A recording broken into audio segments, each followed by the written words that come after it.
Good morning, and thank you very much for joining us. I am Yori Folani.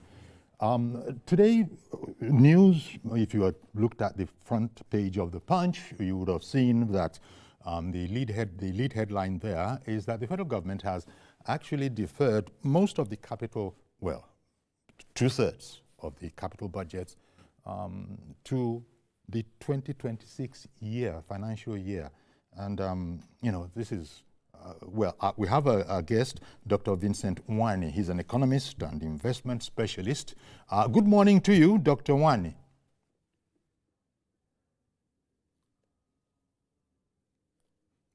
Dr. Wani, good morning. Well, I thought it might be like this. We will get Dr. Vincent Wani, who is an economist and investment specialist, shortly. But as I was referring to that Punch headline, where we learned that 70%, no less, of the 2025 capital projects have been deferred now to 2026. And this is in line. The newspaper article says this is in line with movements and emphasis of the federal government. It's contained in the 2026 abridged budget call, which was circulated to all ministers, service chiefs, heads of agencies, and top government officials. No new project is expected to be proposed by all these ministries. Rather, they're supposed to defer to next year projects that are outstanding now. Okay, that's Dr. Vincent Wani, economist and investment specialist. Good morning to you, Dr. Wani. Yes, good morning. Can you hear me loud and clear? Indeed, that is the case. Good morning, and thank you very much for coming on to talk about this matter. First of all, how surprised are you at the news that the federal government has said, don't just begin to start anything new. All those that are projects that are outstanding from this year, kindly defer them to 2026. First of all, how common is that kind of a practice? All right, thank you very much. Your first version of the question is how surprised I am.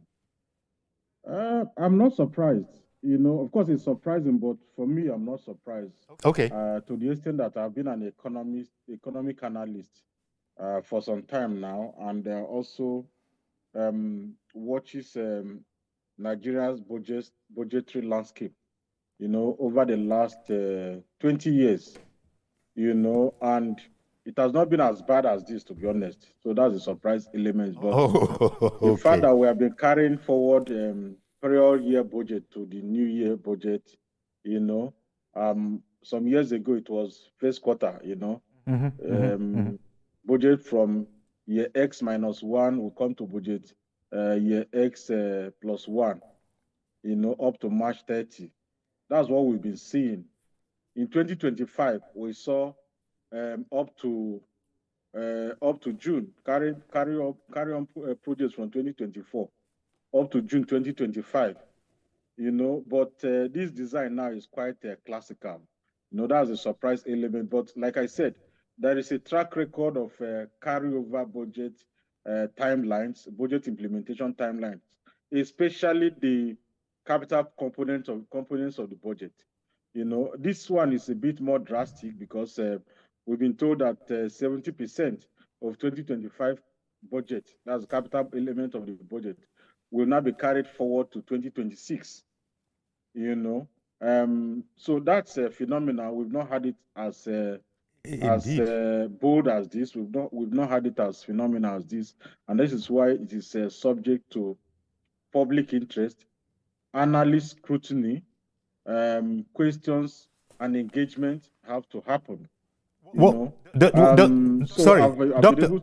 Wani, I beg your pardon, Dr. Wani. Can you hear me? From administration to administration, of course, it became more profound from 2014. Okay. Where prior budgets are always carried to end of quarter one. But this is the first time we are seeing a circular by asking MDAs, ministries, department, parastatals to say, hey, don't Don't even prepare budget for the Don't new year. prepare budget at all. Just So take it the way it is. Pick I was trying to. 70% the way it is last year. I think you can't hear me. It forward. If you bring it in anything more, we're going to slice it down to what it was last year. Okay. So I was going to ask if this speaks to a sort of overconfidence, over enthusiasm on the part of those who were putting the budget together before. Were they too optimistic? And the federal government has said, now we're going to have to just, everybody settle down, and no new proposal should be coming out, especially capital proposals. What you do now is that we're going to put into, and you've just been explaining, it's not even a matter of first quarter now, it's a matter of 2026. Because I'm a bit concerned that when the headline says that over 70% of the 2025 capital projects, that would seem to indicate perhaps that maybe they were optimistic in preparing the budget, and so now the government is saying it can't be done, and don't bring any fresh ideas. Let's sort out the ones that we have already approved and that are seriously lacking in the shade. All right, thank you. Your question is, were they overly optimistic while preparing the 2025 budget to understand that there is no need to even prepare 2026 budget as far as capital expenditure is concerned? I don't think so. And the reason why that would not be correct is that what was there in 2025 budget that would make it optimistic? What was there? About 54 trillion naira budget, out of which 30% of it was the capital component. Okay. What is 30% of 54 trillion? And what is even 54 trillion in US dollars? That's about 35 billion US dollars. 35 billion. Just 35 billion. Some universities, just one university in abroad, that's not even enough to power just one university or some of these top universities. Some blue chips in Fortune 500, that is less than 50% of the annual turnover, just one company. We're talking about a national budget ranging of about 35 billion US dollars, 54 trillion naira, out of which 30%, just meager 30%. That 30% is about 10 billion US dollars or thereabout, maybe 12, if we want to approximate 12 billion. It's not big, so there is no optimism there. And when I was even going through the signature projects, capital projects in that document too, I didn't see anything ambitious. In fact, out of the 30% capital budget from last year, this capital budget, even laptop is buying laptop, buying oxygen gas, oxygen cylinder for government hospitals. These are all capital budgets. So if you look at the soft aspect of this capital budget, they're even up to 80%. Soft capital budget, they even make up to 80%. What Nigerians see as the real capital budget, the bridges, the flyover, the underground, the trains, the dams, power stations. Okay. You hardly find it there. There is no signature capital budget, except maybe the Lagos Calabar Coastal Highway, and that's what is the only budget there that is the only project there that can be called a signature project in that document. So I don't see anything optimistic. One, in the aspect of the type of budget capital items in that budget. I don't see anything optimistic in terms of the value or the volume, the quantum of that budget in terms of naira and kobo. If we want to leap and make progress that we've been trying to make, 12 billion, 15 billion naira dollars spent in a year for capital expenses. Total capital expenses is for federal government is quite meager. So it is left for the policymakers, for government to really come out clean and explain a bit better. Okay. Because if we are looking at it, it means that we are going to be implementing 30% of capital budget in 2 years. 70% of 30% is 21%. So out of budget to capital budget this year, it's only 9% that will be implemented. 21% will be carried over to next year. So you find out that everything we are doing is payment for salaries, yes, you know, leaves, allowances of government functionaries. Everything is recurrent expenditure, and nothing is coming down this week. If it's anything, it's even going up. So I wonder what you think. And when I look at that memo or the material you sent to me before this, yes, I think published by Punch, as cited, said it's given by government in that circular is, I don't know whether it's in the circular, but in that document published by Punch, is that government is looking at medium-term expenditure framework between 2026 to 2028. That doesn't catch it for me. But they are more looking at value for money. Where is the money coming from? What I find, because there's a clause there that suggests that there is a source issue, you know, money issue. Where will the money come from to finance this budget? You know, that is contained in that document. Exactly. You know, and I was also asking myself, I was thinking that we reform the some of our major areas, such as fuel subsidy, to unlock more funds for government. You know, tax reform is coming next year. I believe it will also unlock some more funds. You know, the energy reform, you know, the band A, band B, band C. I think that framework also unlocks a fund for government. But most importantly, even borrowing. You know, as at end of October this year, government have exceeded the target borrowing threshold for 2025. You know, the borrowing threshold, especially the local borrowing, is about 10 trillion. We've done over 15 trillion at the end of October. So we've exceeded that threshold by about 54%. I don't know what it will be by end of December. So I was trying. This is why I say that the Ministry of Finance and the Budget Office really need to come and do a lot of more enlightenment and. Because I've been trying to interject to say, Dr. Nwani, in your own experience, as you said, a researcher of these kind of projects, you've been watching the budget. So what does this actually speak to? You are saying that, and you know, I suppose a lot of people are also thinking along with you that perhaps government needs to be a bit more forthcoming in, you know, explaining this. So what, in your expert opinion, does this speak to? You know, in a layman's, even without expert opinion, in a layman's understanding, should say that governments want to implement 1 year budget over a period of 2 years. Which means invariably in 2026, there's nothing like a capital budget. Yeah, the documents made that clear. We are carrying forward everything 2025 to 2026. You know, and for me, the technical implication is that this further complicates our budgetary system and budgetary landscape. It further complicates it. Before now, the issues we're dealing with are things around budgetary timelines and budgetary lags. You know, budget never come out and get ready as at January 1, you know, for implementation to start. Those are the issues we've been having before now. There are also issues around... But government inflation is affecting costs. Can you hear me? Through which a budget is approved, you know, extended period of approval and consideration and all those things.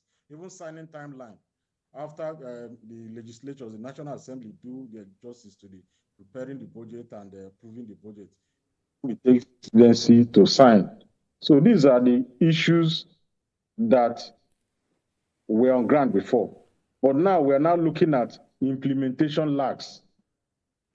Yeah, but I beg your pardon, I'm sorry to interject. I wonder if you can hear me. The government is saying that inflation has had its effect on their plans and projections and costs. I didn't get that. Well, governments, that same document reflects that government thinks that is saying, not thinks, is saying that inflation has impacted costs, and perhaps this limits, you know, they need a revision of what they should be doing, and that's led to what you've referred to as effectively taking the budget of 1 year and spreading it over 2 years. Inflation has impacted costs. Yeah. But the same government also told us that inflation have tracked down all the way from 34% in early 2024 to what it is now. You know, about 20% or there about 22%. You know, so inflation, we're even doing much better in 2025 as far as inflation numbers are concerned. And it's been tracking down over the last 6 months. You know, so inflation is abating. It has significantly abated compared to where we were last year. You know, so that again, this is government document published by National Bureau of Statistics.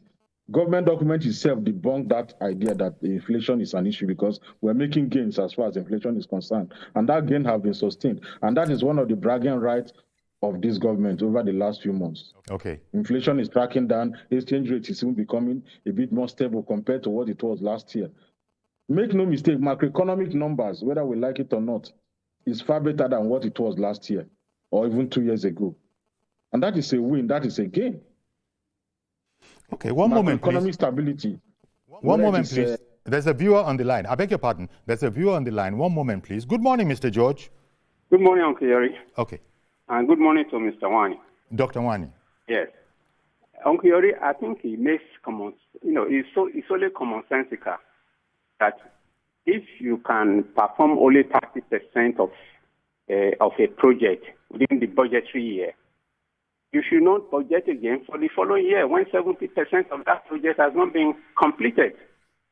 How do you make budget for one project 3 years consecutively or even more before that project is completed?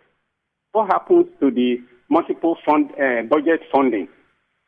In my view, Uncle Yori, this thing is a recurring incident in MDA, especially federal government departments. I think the Minister of Budget and the Minister of Finance should come up with a new idea on budgeting. You see, I used to be there. You budget to buy computers every year, but the average lifespan of a computer is 5 years. If you buy a computer today, it's expected to last 5 years or more. It's only the software that you will be upgrading. But it is not so in our budget system. If it is capital project, for example, if a road is planned to be completed in 2 years, how do you put money for 1 year and take the whole money within 1 year to put on the project? It doesn't make sense. You should budget for it only once. The next year that the project is still on, you don't have to come into budgeting for it again. The money that has been budgeted for it in the previous year, you use it to complete it. If that is not done, we will continue to have this kind of budgetary gap where corruption has a space. So the Minister of Budget and the Minister of Finance should sit down together and have a second look at our budgeting system. When the president said he wants to, erase waste, these are the things we need to look at. That's the way I see it. Okay. Thank you. Thank you very much, Mr. George. Dr. Wani, you heard that. How do you think about that kind of a suggestion? Yes, I'm happy that he said he used to be there. I don't know how much he was there. Maybe it's inside the sitting room or inside the kitchen, but wherever it is, at least he was at least within the horizon, and that's quite interesting. I've not worked in federal government budgetary process before, but I believe that what the picture he painted should have been there, you know, where a project is going to be, there may be 100 billion naira project. You know, we are not budgeting the 100 million naira just 1 year. You know, the project is going to last, implementation is going to last 4 years, maybe Lagos to Calabar, Coastal Way, assuming it's 100 billion. Hypothetically, I'm not saying it's 100 billion. and it's going to take us 7 years to build this road. Government releases that money to contractors based on their milestones. So the people in the budgetary system, Nigeria, they are well read. They are capable. They know how these things are done. So I believe that the picture he has painted is actually what is enforced right now. But make no mistake, there is a watchdog, or can I call it a tracking agency called Budget. Not Budget now, Budget. It's an NGO. I normally read their analysis of budget every year. For 2025 budget, there is an analysis where they say that thousands, over 1,000 arbitrariness, bogus, items are also found in that document. Arbitrariness are some of the items that were in budget 2 years ago, last year. The software, the one computer, arbitrariness, repetition. Is this, in your opinion, as a result of what? Visible infrastructure. But they never know that laptop and chair and furniture in those offices, hospital bed are part of the infrastructure that we are talking about here. Software that you can't see with your eyes is part of the things we are talking about here. Okay, one moment, please. Mohammed in Abuja, good morning to you, sir. Good morning to you. Okay, please go ahead. Yes, okay. I just want to be part of your program this morning. We're glad to have you on. Did you have a commentary, or did you want to point something out? I just want to make a very just small comment on the issue. Okay. Please, we need to understand budgeting, the way it is done in the ministries. Most of the people you invite actually give us something else from what is actually on ground. The truth of the matter is that most of the capital projects cannot be completed within 5 years. And when somebody comes, he will tell you that most of the last year's budget has been repeated, which is very funny. Sometimes you have a project of about 19 billion naira. Even in the World Bank, that they don't do anything, they only have one project to complete. Sometimes they take 6 years to complete some projects. But in Nigeria, any project that is repeated is seen as if it is just a means of cutting money away. We need to understand what we are saying. Well, thank you. That is just it. All right. Thank you very much for that interesting commentary that you made. But in this case, it is the federal government itself that is deferring the budget that we've talked about. But Dr. Nwani, your comments. I wanted to say something to clarification, because this is a national platform. He said that most of the people you invite doesn't know anything about budget.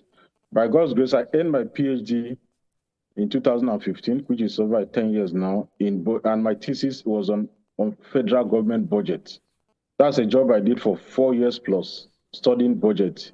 That alone and my practice in the field give me serious authority to talk about budget anywhere in Nigeria and also in the world.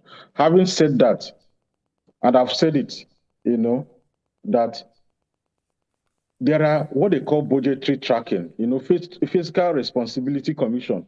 And that's part of their role, tracking budget. Even the National Assembly, tracking budget implementation, budgetary report. When is the last time the Federal Ministry of Finance released to us budget implementation report? You can ask the last caller. To be honest, I've not seen that document over the last 1 year. It's supposed to be released every quarter. It's supposed to be released every quarter.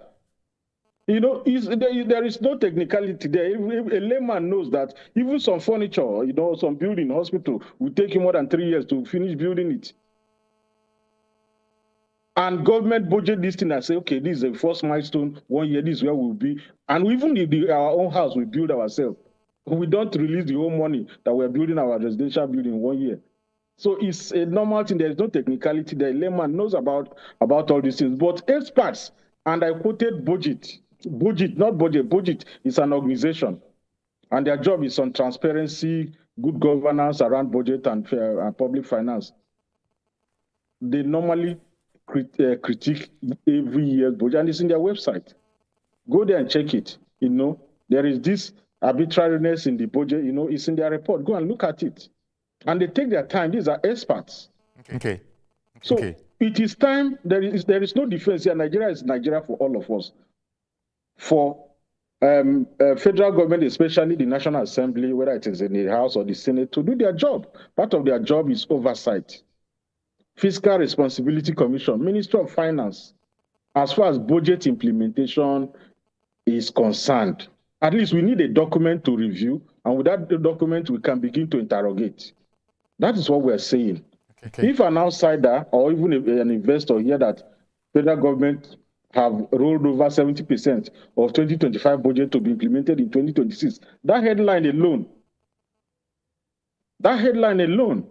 has something to do with damping investors that depend on government budgets. And make no mistake, government budget and government expenditure triggers the economy much more than any other thing in Nigeria because of their weight. So it has implication on business environment, it has implication on employment, it has implication on GDP. Okay, Doctor. Let me bring on Reverend Dominic in Alimosho. Good morning, sir. Good morning, Chief Yori. How are you today? Very well, thank you. How are you, guest? Chief Yori, first of all, you have a wonderful expert there as your guest, if you can hear me. We can hear you. Yes, your guest is an expert and is making much economic and intellectual sense. But Yori, I want to support this policy of government. And we should carry 70% of this year's budget to 2026. Now, you are just agree with me. There's kind of laziness in intellectual capacity in Nigeria, myself inclusive. I took time last year to compare 2023, 2024, 2025 budget. So there's something I found, and I know the expert can try to find it as the expert. And you mean they're supposed to help Nigeria to work well. You already got to a particular MDA. In that MDA, the budget of 2023, just videos to an office. There's a budget that is able to buy for gas. Okay, furniture to send for gas office, 2023. In 2024, you will send the same table, the chairs, to choose for that in 2024. In 2025, you will say the people who do budget for that MDA bring the same furniture. 2023, 2024, 2025, that brings a question. Does it mean that 2023, they didn't buy that furniture? Does it mean they didn't buy, if they didn't buy all the furniture in 2023, if the furniture has to do with table and chairs, which one do you buy in 2023? Because you can't reach all the budgetary expenditures in a year. That's common sense. But how do we, we continue budgeting for one table for 3 years? So what the government is saying today, instead of to bring the same table you budget last year in 2026, please keep it now. Let us take care of it in 2026 so we don't continue budgeting vicious cycle. It's a common sense. No nation won in Ivory sense. It's a common sense. So instead of you to do another budget, ask them. If they tell you what it costs to prepare a budget, you won't like to hear it. So instead of you to go that journey again, to spend money again to this experts, civil servants, to bring that budget and they write it, let us save that cost and continue the budget of 2025. Remember, this government has 5 years plan. Remember, this government has 5 years plan. And I have not seen America go every year in the parliament to present a budget. A nation has 5 years plan, 10 years plan, 20 years plan. So they follow it religiously. But our own with no vision. Every year one table. We budget again. And the worst, we say we do verification. I don't know what's the English word variation. Well, the economy, variation. You can vary a property that was supposed to buy, or you want to construct in 1 year, 10 naira. You can vary it, it becomes 1,000 naira. Who does that? We are not too rich as we people think Nigeria has. $700 million people. What do we have? All the oil. We must follow this system. Let the government carry it over to 2026. We set the cost of budgetary, we set the cost of legislative assembly, we set the cost of this may start again, and we set the cost of what they call constitutional allowance. Our constitution is building. Piece of constitutional allowance, let's make security allowance. Piece of constitutional allowance, let's make security allowance. Somebody must be alive, enjoy the good things of life. Good morning, Nigerians. Thank you for the opportunity immediately. Well, thank you very much, Reverend Dominic. Dr. Wani, in case you have any comments on that, I suspect you might. I've got to take a quick break now, but I'll be right back, and indeed, you'll take it from there. Do stay with us, please. We'll be right back after this short break.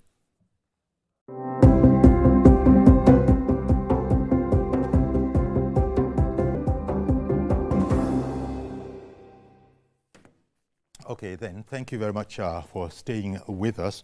Our guest is economist and investment specialist, Dr. Vincent Wani, and we are looking at, what people have said. It stands to reason, it's commonsensical. Federal government has deferred 70% of 2025 capital projects to 2026. Government itself says that the ministries, and agencies must continue their allocations and don't come up with any fresh project. And it is said that this rollover is based on what it described as the immediate needs of the country now. So it's like everything, it's good to be in a plan, but there are urgent, immediate needs now. And that is why this is coming about. Commonsensical is the word that we've been hearing. It's as if this is not any real news. But Dr. Wani, the reverend gentleman who spoke earlier, I wonder if you will recall some of the points he was making and if you have any thoughts on them. Yeah, well, I heard what he said. He was just moralizing the whole conversation. He wants Nigeria to work, he wants our budget to work, he wants transparency, reduce corruption, and do it the right way. That's the summary. And I stand with him. And remember, I have told you that the federal government, through the right agencies led by Minister of Finance, need to educate us a bit more. This is not new, but we've not had it as telling as this. And if you read that memo very well, there are many silent clauses there. And one of them, you just repeated it, to focus on the urgent need of the country. What is the urgent need of the country? We know it's security. Yeah. We need to address it. That will take some more money. I don't know. Maybe they want to spend more money there and just keep every other thing constant as it was. But the issue is that 2025 budget, capital expenditure was not implemented. Because 2024 capital budget was carried over up until June 30, 2025. So we even started looking at 2025 budget, capital budget from maybe July 1. And now this memo is just trying to tell them, it's only 9% that you need to do this year. The next year will take over the remaining 21%. That's if you do the maths very well. Because 70% of 30%, 2025 budget, the capital expenditure is about 30%. So 70% of 30% is 21%. So 21% is carried over to 2026, which means for 2026, it may be that the capital component of the budget is going to be 21%, while the recurrent is going to be maybe 79%. I don't know. That's why I say we need to hear more. But the government have said we want to prioritize on the immediate need. Yes. Inflation is disturbing us. So we don't have so much money to do everything at the same time. So maintain the status quo. But we need to hear more. And that is why I've told you that I was thinking that a lot of funds have been unlocked when petroleum price was jacked up from 189 or 200 to what it is today. Close to 1,000, I thought when we move from band A, the electricity tariff, the subsidy there from what it is, maybe 40 naira per unit to 200 or 250 naira, depending on the band you are, will solve some issues. And tax reform that will take effect from January 1 is also looking to tax more people, bring more people into the tax net. That puts more money into the put more money from Nigerian into government coffers.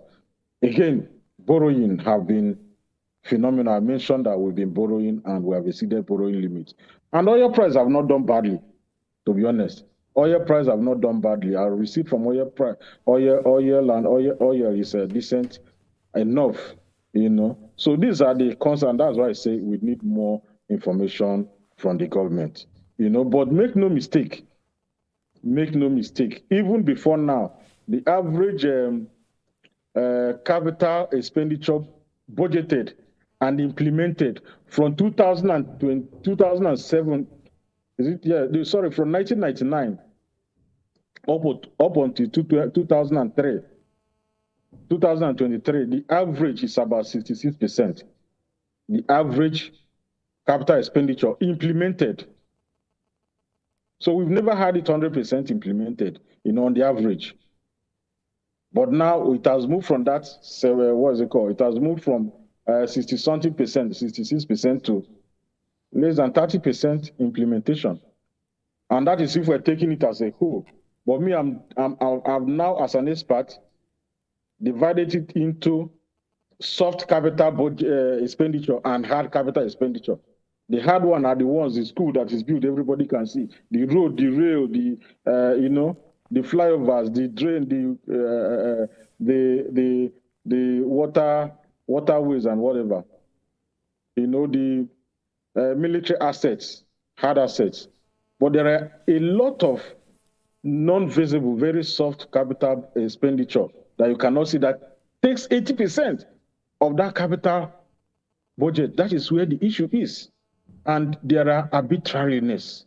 Somebody mentioned furniture, your last caller mentioned furniture. So my own is that the way we have reformed the economy, starting from rebasing inflation, we have rebased unemployment calculation. We even rebased GDP recently. We did a reform on energy subsidy, both power and fuel. I think we need reforms, serious reform around the budgetary landscape, both the preparation, approval, implementation, tracking, and monitoring. Okay, one moment, please. Let me bring on another viewer. One moment, Dr. Wani. Mr. Joshua in Irewolede. Good morning. Good morning, Uncle Yori, and good morning to the doctor. I hope you are hearing. We can hear you. We can hear you well. Okay. I will align myself with what the doctor is saying from the point of critiquing what is happening on the face of it. But it goes deeper than that. The issue with us is, I think we just adopt maybe foreign systems without actually localizing them. Our budgetary system, each time you see people talking about, critiquing what is going on, you understand that it is strange to us. I think we're not just used to, or maybe our environment cannot accommodate the kind of circle we're practicing. You see, sometimes look at governance, for example. Apart from the president, who I think has some knowledge of accounting and all that, economics and that, most of the leaders in Nigeria don't even understand the basics of all these budgeting and all that. We're just imagine a governor that is taking loan to create a room to send people to Hajj.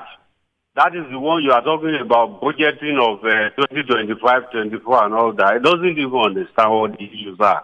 As it were. I think for me, the headline is okay. The government is being honest with itself. But maybe what we should speak to the government is that if you have the opportunity to spend money, maybe this is the time to do more in terms of capital projects rather than spending more on overhead and all this salary, bogus. We've always had problems with size of government spending, and we don't know what it is. This money just go down the drain. So I would say government is being honest with itself. by saying 70% should go to the next year. Don't just go to ceremonial this thing and name projects that you know you are not going to actually touch. So it is a good thing. And the federal government now should do further to be on the neck of the state and the local government. Because everybody is talking about more money. Where is the more money going to? That's the problem of this government, Uncle Yori. There's more money. But it goes to the other local structures, local governance structures in states and local government. These people are not talking. They are collecting allocations. Where are the allocations? So going to 2026, we may have to breathe down on government and say, be honest with yourself. Okay, if you are executing 10%, let it be 10%, and let us see exactly what you are doing. Finally, I think the government has signature projects. That's where I would differ with it. They have very huge signature projects, this one, and if they focus on it in 2026, I think the effect will percolate down to the people, and we may have a better economic phase going down, ending the year if it goes that way. Thank you, sir. Thank you very much, Mr. Joshua in Irewolide. Dr. Nwani. All right. Okay. Go ahead, sir. I also aligned with the last speaker and he brought out a new perspective by even going beyond the federal government, because the federal government budget is not just for federal government. We have other tiers of government, the states and the local government. We are critiquing government. The federal government is even a bit more transparent. Go to states and see what is going on. And my fear is that because there's a way states latch on, before you know what is happening, all of them will start bringing out their own circle and saying, okay, our own is going to also be 100% of our budget last year. Over there, they can easily get away with things without even being criticized or report the way we can critique or put the federal government to account. So that aspect of the point he highlighted is quite refreshing. It's quite refreshing. How do we hold the state and local governments to account the way we are holding the federal government to account? But I also want to reiterate the fact that since this government is known for reforms, bold reforms, really bold reforms, I am suggesting that budgetary reform is something that they can also consider. Let me put it in local parlance, put it in the pipeline. Okay. Right from the way we make budget, because he said that the way we even make our budget, we did not even domesticate it to reflect our local reality. And I agree with him, copy and paste. But people say it's better you copy and paste what special. So he's talking about copying and pasting special. And I call it budgetary reform, from making the budget and our style to the way we approve it. And I've been talking about the way we approve it, all the consideration. Okay. Because you see the National Assembly now, after the budget office have coordinated all the things, they are coordinating with MDAs. It gets to the National Assembly. At the end of the day, after 2 or 3 months, the budget is out, and you don't even recognize that it is the budget you submitted to them in the first place. So are we going to be having budget influencing National Assembly or budget making National Assembly? Today is a budget making National Assembly, as the case is. These are some of the critical questions to be asked and answers derived. We need some level of reforms, credible reforms, even benchmarking timelines and all those things. Because budget, once signed, is a law. But government itself breaks that law every time, now and then, their own law. And I was thinking that preaching law has its own consequences, So that is my point about that. And I think we can also give opportunity for some other commentary to be elicited from the public. It is, okay, so thank you for that. The circular, so it says, has warned that it is not the responsibility of budget officers to upload any submission on behalf of any ministry, department, or agency. What does that say? I think it's a bit in line with what you are saying about people not recognizing the budget they had worked on once it has now been signed into law. I don't think so. I'm not sure it's this. We are saying the same thing. I'm not sure we are saying the same thing, but what I may understand from in the context of that quote. Circular is that quote is just to put public officers at bay, to ensure that they hit to this memo, to be sure that this new policy is centrally coordinated, probably and definitely by the budget office, proper coordination is what they want to see, Okay. And it's good they start from that so that the type of message coming in is coordinated. We don't have fragmented type of information, and throw people into more confusion. There's already as much confusion as we can have, and it's important that they clean up that communication aspect of this new policy. But like I said before, that budget itself is law, passed by the National Assembly, signed by the President. That is law. That is what is called Budget Act of 2025, Budget Act of 2026. Okay. Mr. Johnson has also called in. Good morning, Mr. Johnson. Morning. Okay, go ahead, please. Yeah, please. I think our approach to our budgeting should be intellectual. We need to revisit the past, maybe 10 years. We look at the past 10 years and ask ourselves, the budgets that have been passed so far, how many of them, how much, what percentage was financed? You cannot finance a budget when you don't have the means. We load our budget so much that it looks fancy, but we know we don't have the means. So let's look at it for past 10 years on the average. How much is it that each ministry per quarter, was able to get from government? So whatever you are going to present as your budget should be within that range. Don't just load it and make it look as if you are going to achieve it. And one thing about budget is that it is subject to provision of money for the implementation of those things. You can make a budget for 10 computers, and for 3 consecutive years, you may not have money. You may have money for 1, they give you money for 2, and people will say, we put a computer in the past project. Why is it here now? Because they all have not been completed as requested. So I think we should look at that. Let's find the average for the past 10 years. Then you look and say, look, your budget must not be outside this range. So it will not look so bogus, and you can just balance 10% of it, and you say, because you don't have the means. The means is more important. Budget is a law when it's passed. Despite the fact that it's a law, it is still subject to availability of fund.